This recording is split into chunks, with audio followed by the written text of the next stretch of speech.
Welcome back to the channel. Thank you so much for being here. My name is Sean Huggins and this is Europe with Hugs. And today we have a very fun video planned.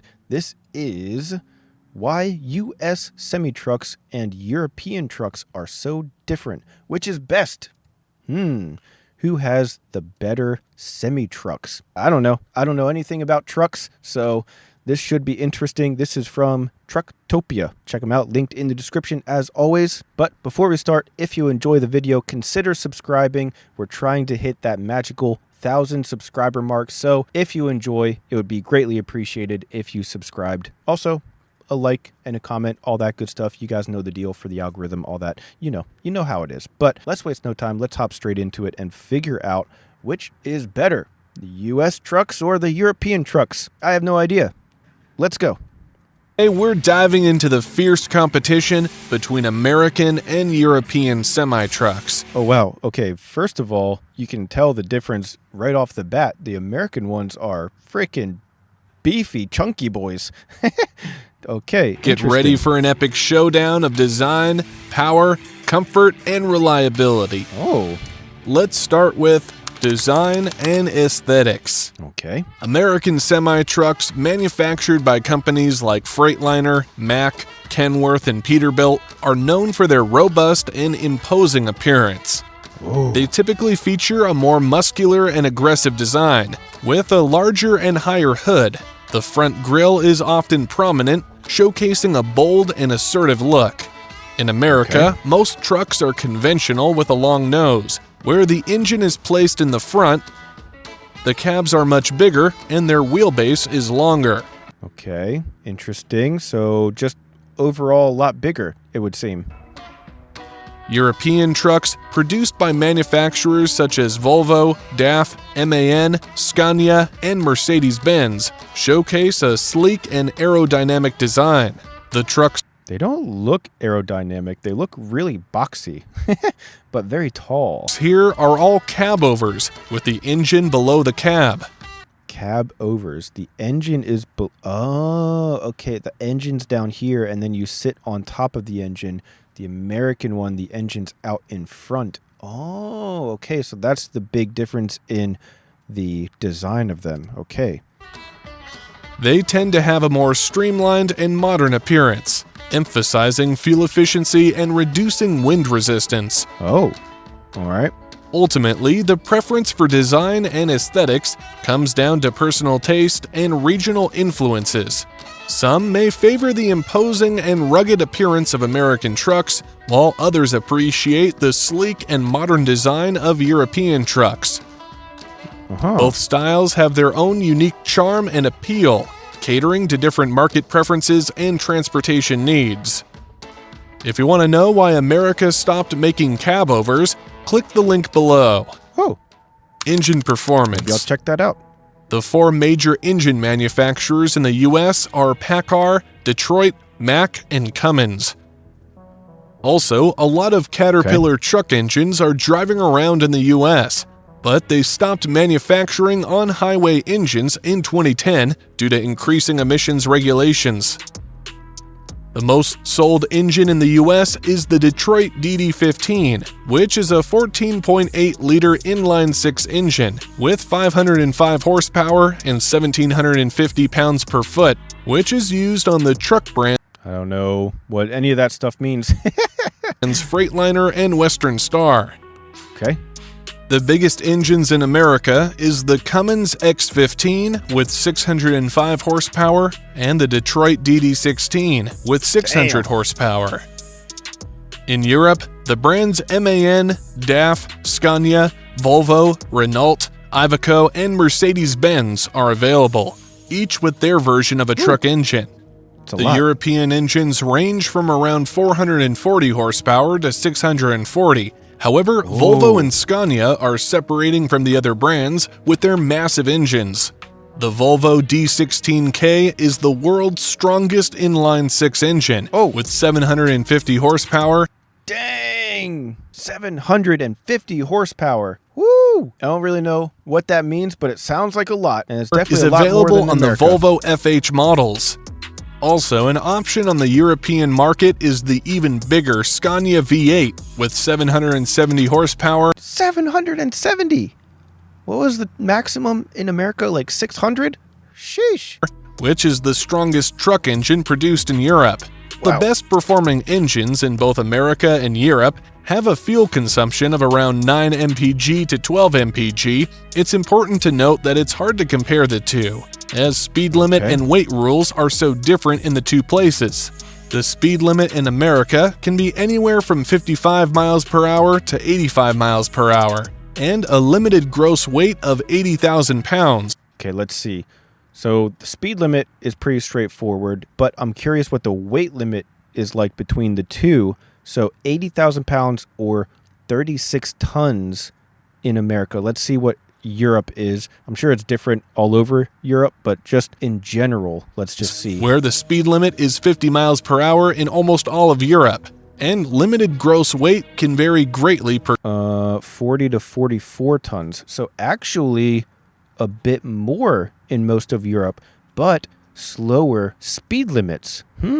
Okay. I wonder if those two things go hand in hand.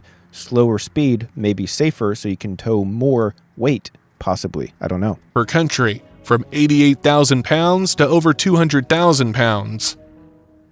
Wow. Comfort and driver experience. Next, we have the inside of the cabins, where there is also a big difference between the American here we go. trucks and the European ones.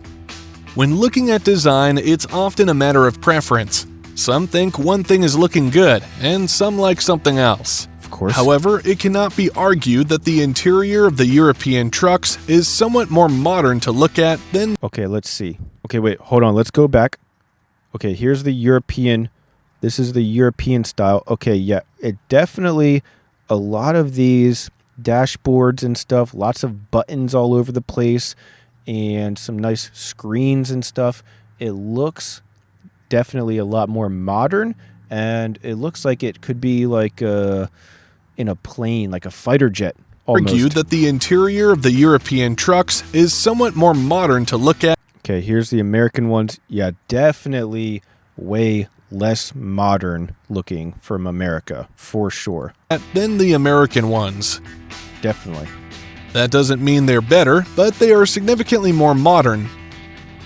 There are, Okay. of course, also American trucks with an up-to-date interior with the same functions as the European ones, but it's again about preferences and demand. Both European and American truck cabs can be selected with things like microwave, fridge, skylight window, table, TV, and bunks.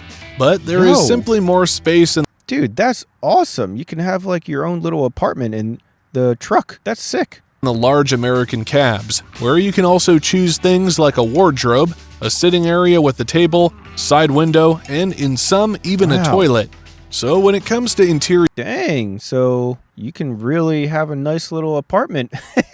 You can drive down the street with an apartment attached to your truck. That's awesome. space, the huge American truck wins, as it has much more room, That makes if sense. of course it's something you need. Crash and safety features. Ooh. All truck brands test their cabs, and must undergo several crash tests to Ooh. be approved That is scary to watch. for use. Even though And it's there fake. is a high level of safety and number of airbags in almost all truck brands. However, there are no public numbers from these tests, so Oh. that you can compare the different brands with each other. We therefore cannot say with certainty that the conventional cabs are safer than cabovers. However, cabovers can't possibly be quite as safe as a truck with a long hood in the front. At least a conventional has some sort of a crumple zone between the driver and whatever else is coming at the truck. That, I guess, makes sense in theory. You have more crumpling space if you hit something in the front there. But I don't know. I mean, who knows? There's no In a data on it. cabover, there is nothing between you and what you hit other than the Oh. windshield. That's scary. When looking at safety features, European trucks tend to be at the forefront of incorporating advanced safety technologies. They often offer a range of advanced driver assistance systems, including adaptive cruise control, emergency brake assist, lane departure warning, and collision mitigation systems, and many more. Maintenance and That's good. reliability. Generally, American trucks tend to have lower maintenance costs.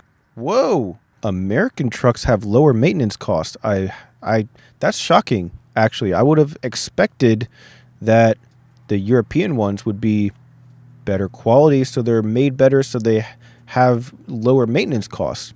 But maybe it's since they're such high quality, everything costs more to maintain, and maybe the American ones are easier to maintain because maybe the quality isn't quite so advanced. Maybe. I don't know.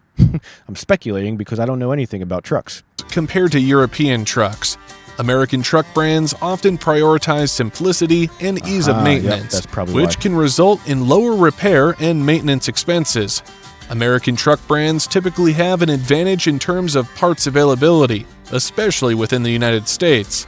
Spare parts for American trucks are usually more widely accessible and readily available, which can contribute to shorter downtime during maintenance or repairs.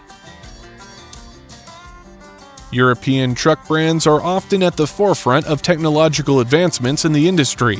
They prioritize fuel efficiency, emission control, and driver comfort. But all of that stuff means that getting parts and having people trained in order to fix those top-of-the-line new features might be harder to do.